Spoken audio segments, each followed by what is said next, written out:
Bienvenidos a la Cumbre Internacional Virtual de Inteligencia y Talento, CIVIT 2020, desarrollando el potencial para una vida plena.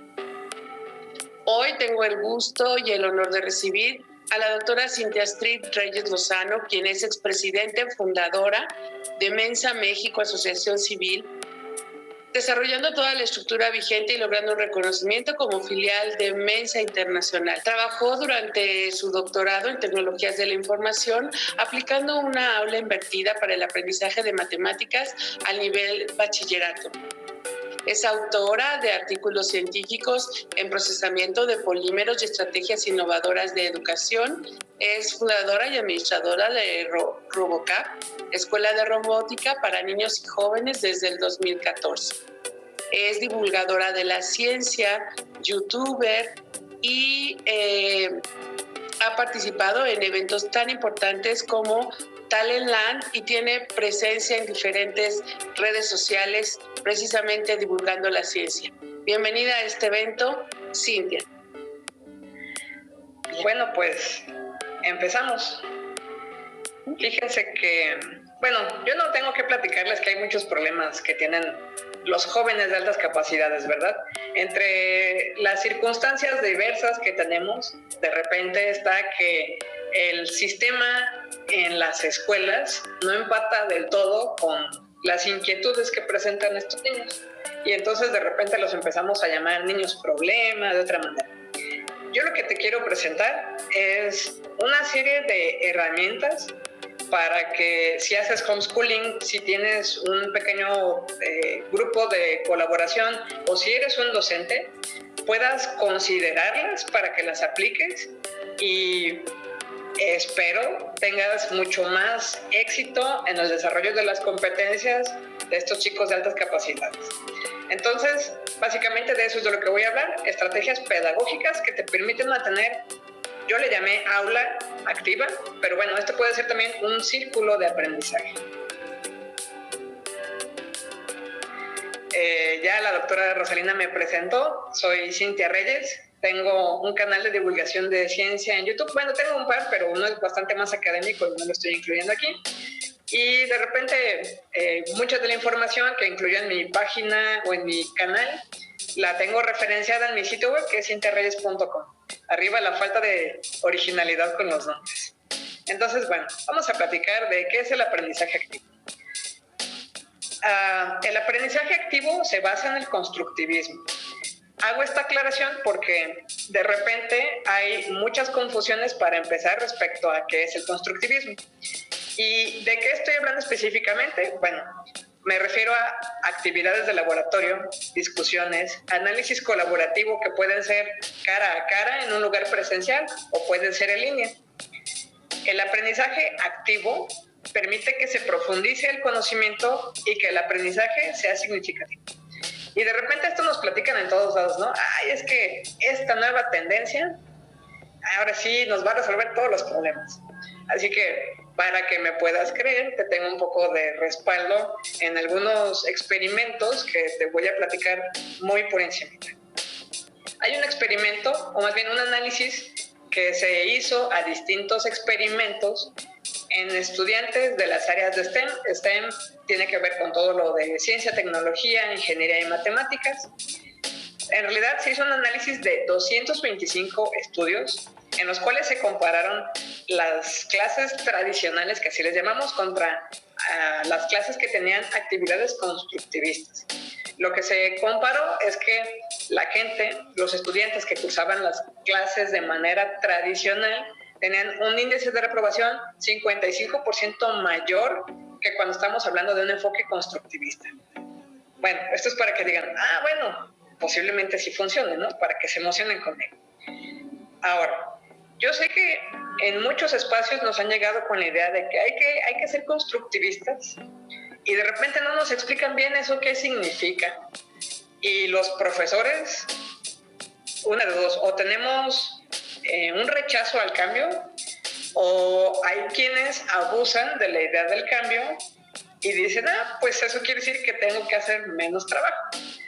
En algunos casos se entiende mal el constructivismo Digo que se entiende mal porque se interpreta como que significa que no vamos a dar una instrucción y que lo único que tenemos que hacer como profesores es poner a los estudiantes en un ambiente rico en contenidos para que los estudiantes pues se la averigüen, para que a su propio ritmo descubran lo que tienen que aprender. Hacer esto, esta práctica, no tiene un soporte basado en evidencia científica. Y en realidad no es raro que este tipo de recomendaciones se rieguen en muchos espacios educativos. Inclusive yo encontré, no lo referencié, error mío, pero yo encontré esta referencia de por qué se consideran a veces los espacios así constructivistas en un contexto de educación secundaria de los Estados Unidos. Entonces dije, no, nomás a nosotros nos pasa que entendemos mal lo que hay que hacer. A veces el profesor dice, pues como es constructivista y se basa en socialización, lo que tengo que hacer es darle los temas a mis estudiantes, se los reparto en equipos, que ellos presenten, que ellos mismos hagan los cuestionarios y de ahí saco el examen y se acabó, ¿no? Ya eso va a ser constructivismo. Y no, eso tampoco es constructivismo. Entonces lo que te quiero decir es que a lo mejor estas ideas preconcebidas que tenemos o estas prácticas docentes que vemos y que nos venden como, pues esta sí es la solución, pero no funcionan o percibimos que no funcionan, pues a veces es porque eso en realidad no es la estrategia que quienes seguimos algunas corrientes constructivistas en realidad estamos planteando. A lo mejor es más como un teléfono descompuesto lo que está sucediendo. ¿De qué se trata un proceso constructivista? Bueno, idealmente lo que hacemos es primero que el concepto que queremos que el estudiante explore tenga una relación con el contexto del mismo estudiante. Y que en ese contexto, para que le llame la atención, ¿por qué voy a aprender una cosa abstracta que no me sirve para nada? Bueno, primero te la acerco a un contexto que creamos que tú sí vas a percibir como útil.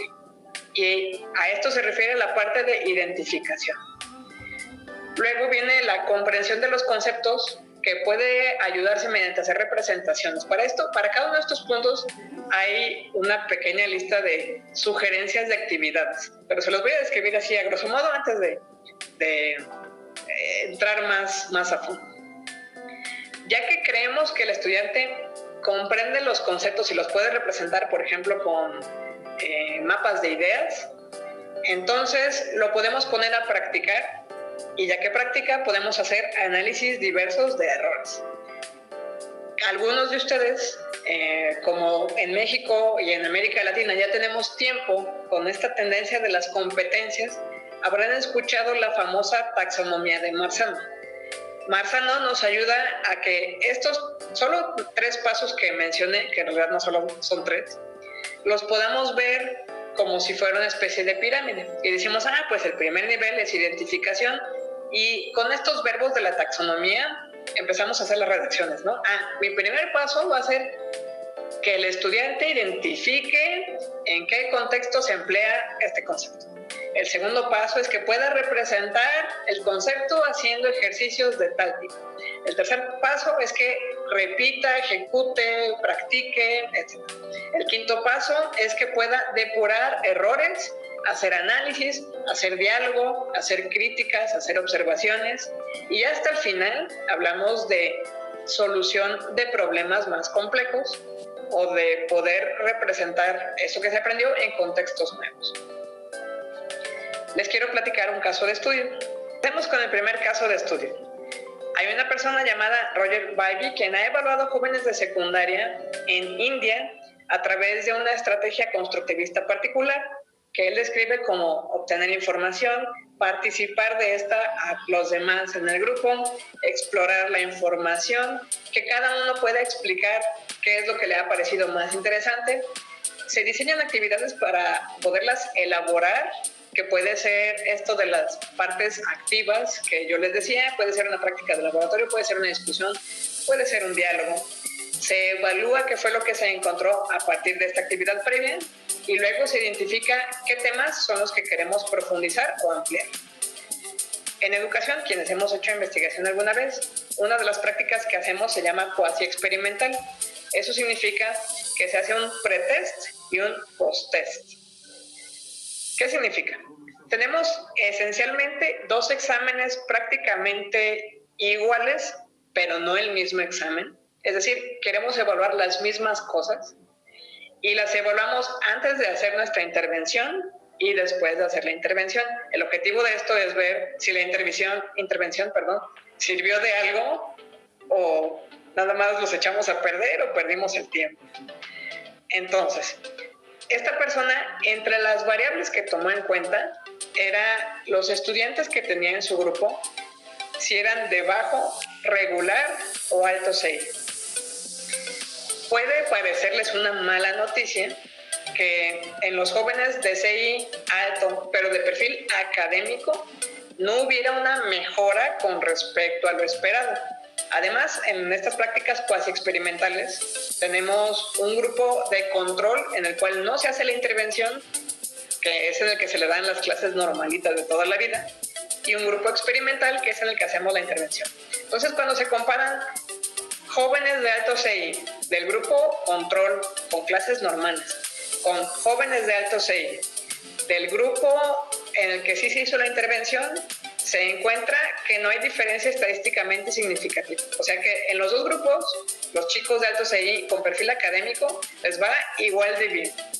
Uno diría, pero pues yo quería que los fuera mejor, ¿no? Bueno, pero es que en la ciencia uno no decide. Pero al resto del grupo sí le ayuda mucho más este ambiente en el cual todos participan. ¿Por qué se las menciono en este ciclo de conferencias en las que nos estamos enfocando a los niños de altas capacidades? Bueno, porque uno de los problemas es que los niños de altas capacidades no encajan con su grupo. Y para esto normalmente hay, pues quizás dos soluciones, o más, dependiendo del caso, ¿no?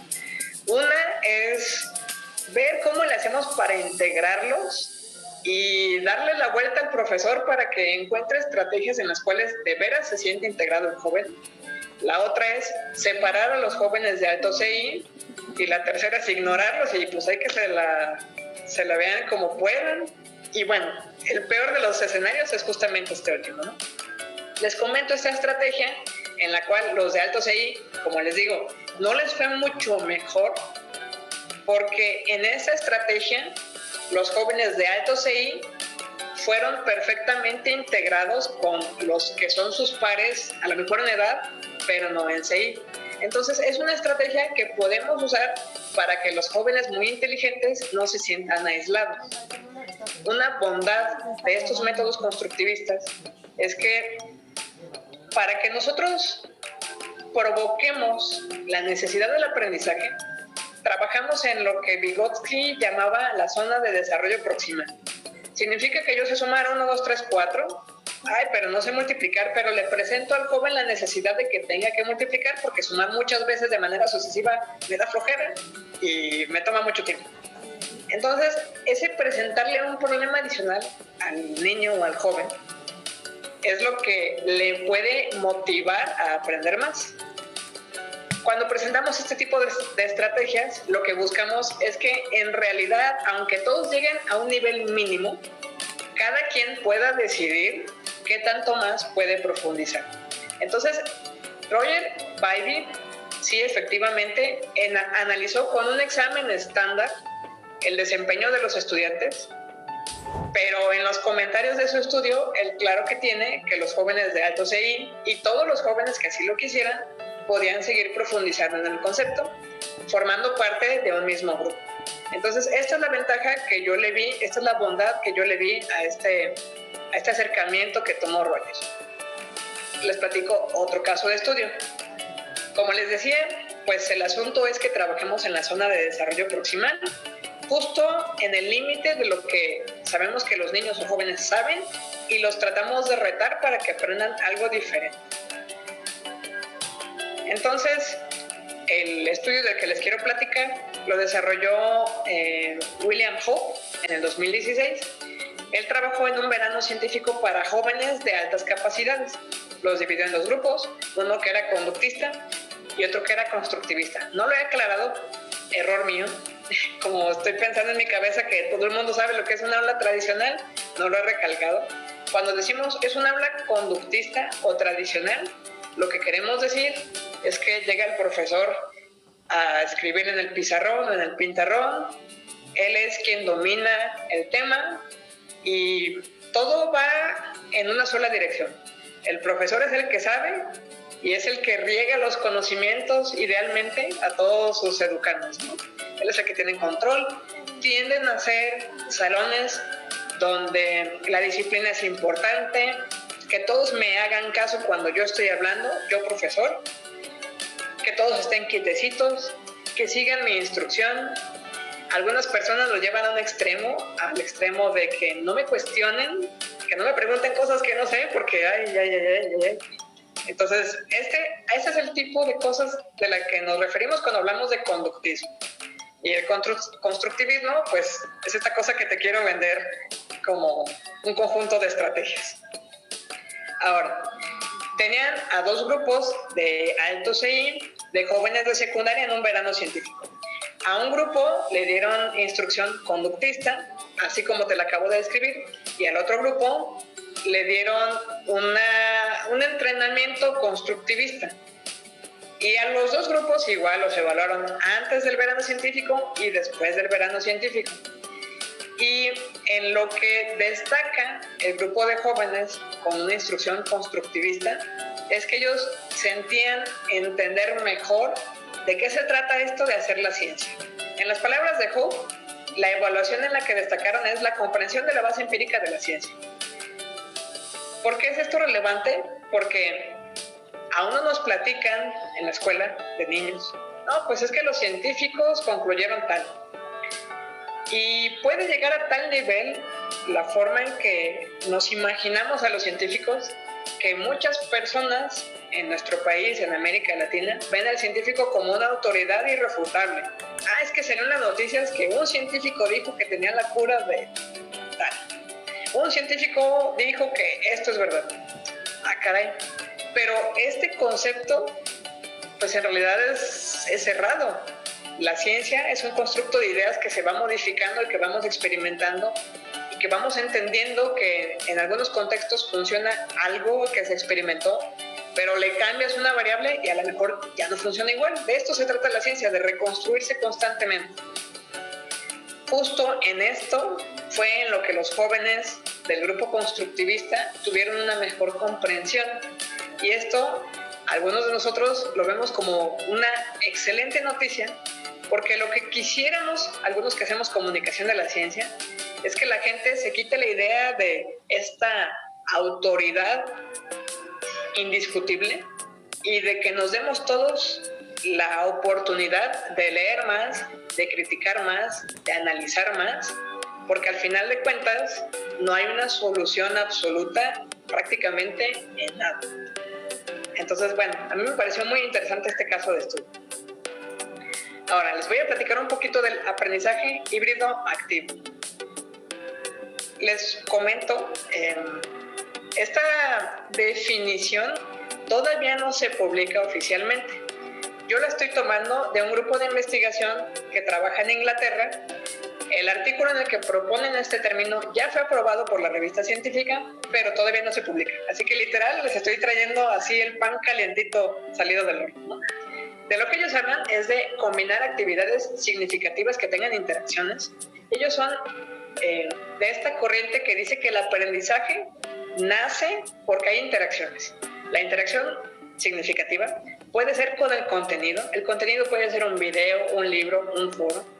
Puede ser con compañeros cara a cara o de manera virtual. Y puede ser el tutor. No necesariamente es esta figura de un solo docente que así con sus poderes docentes pedagógicos le distribuye el conocimiento a sus estudiantes, sino que las distintas formas de interacción ayudan a que los estudiantes realmente creen una idea significativa en su cabeza y la puedan recordar. Y hablamos de entornos de aprendizaje. Los entornos de aprendizaje pues tienen que ver desde el clima, que se sienta la gente a gusto, que tenga la confianza de participar, de equivocarse, de proponer. Y esto puede suceder dentro y fuera del aula. Por esto le llamamos híbrido, porque estamos pensando en que puede suceder cara a cara y también puede suceder de manera virtual. Involucra a los estudiantes, les da la responsabilidad en la construcción de su conocimiento, una reflexión, la crítica de los conceptos y ayuda a que el estudiante se vuelva autónomo. ¿Por qué lo menciono en un contexto de conferencias de alto CI? Porque los niños de alto CI, pues en general tienden a ser críticos, tienden a cuestionar, y entonces lo que queremos nosotros proponer es que usen herramientas que les den esa responsabilidad con su conocimiento y que les den esta elasticidad, esta autonomía para que el niño joven o ya adulto joven pueda decir, es que a mí me interesa mucho esto y quiero aprender más. Ahora, el aprendizaje híbrido entonces quiere decir que va a combinar actividades presenciales, actividades en línea, y que todo esto va a estar embebido en un entorno de aprendizaje en el que podemos hacer análisis de ideas, crítica, etc. Para poder explicar cómo algunos de nosotros utilizamos los entornos virtuales, les voy a hablar de aula invertida. Una cosa importante es que a veces, como yo también he sido docente de bachillerato cuando entró el tema de competencias, nos hacían mucho énfasis en las TIC, ¿no? Es que tienes que usar los recursos de internet, aunque no hubiera internet en la escuela, no importa, tú tienes que usar los recursos de internet. Y bueno, los docentes decimos, pues tengo que buscar videos en YouTube. Un error que cometemos cuando decimos, quiero aprovechar lo que hay en internet, es que solo se nos ocurre usarlo como un repositorio. Ve y pregúntale a Google a ver qué te dice. Ve este documento que yo ya subí a la plataforma fulanita, que no he vuelto a revisar desde hace 5 años, pero que ahí está y está muy bonito. Y ya está. Con eso sentimos que ya cubrimos el uso de las TIC. Pues sí se cubre el uso de las TIC, pero nos estamos perdiendo de oportunidades de activación, de compenetración, de interacción y de aprendizaje. Ahora, aula invertida. Yo usé la aula invertida precisamente en mi trabajo doctoral. ¿Qué es el aula tradicional y qué es el aula invertida? El aula tradicional, ahora tradicional, lo uso en el contexto de que los conceptos, todos los conceptos, no importa la estrategia, se dan en la clase. Y bueno, suele suceder que en la clase los profesores hacemos los ejercicios facilitos y luego guardamos los ejercicios más difíciles para que el estudiante los haga en su casa y sufra y llegue el día siguiente con dolor de cabeza y pensando, no me gustan las matemáticas, o la clase que sea. Está bien difícil. La tarea típicamente se resuelve de manera individual. Es más, si vemos a alguien así colaborando, le decimos, no estés copiando, no, tú estoy viendo. Bueno, el aula invertida lo que busca es que los profesores que van a usar esta estrategia se preparen primero buscando videos en internet o información en internet. Se prefieren los videos para que la tarea sea nada más ver por encimita el tema, ver el concepto. Esa es la tarea. Es la versión tecnificada de cuando en nuestros tiempos nos decían, mañana vamos a platicar de tal tema de sociología, lo lees en tu casa y mañana lo discutimos. Y nadie lo leía. Bueno, algunos sí lo leíamos, ¿no? Esta es la versión tecnificada. Les decimos, vas a ver un video en el que vas a ver este tema. Y muchos de nosotros, cuando formamos esta estrategia, no nada más les decimos, ve el video. Además, les damos pequeños ejercicios. A ver, me vas a contestar este cuestionario, me vas a contestar esta pequeña actividad. Cosas sencillas, que se queden nada más en la identificación que yo les platicaba hace rato sobre la parte constructivista.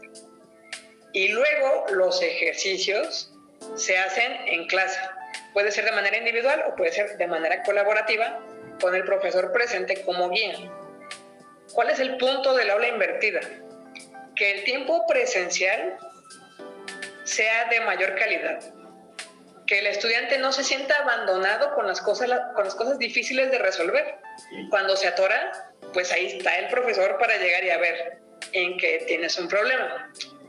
Ya me di cuenta que el detalle es que otro concepto básico no lo tienes muy claro. Entonces déjate lo explico rápido para que puedas avanzar. La estrategia que yo apliqué en particular, yo literal me busqué cuál era el curso de mayor índice de reprobación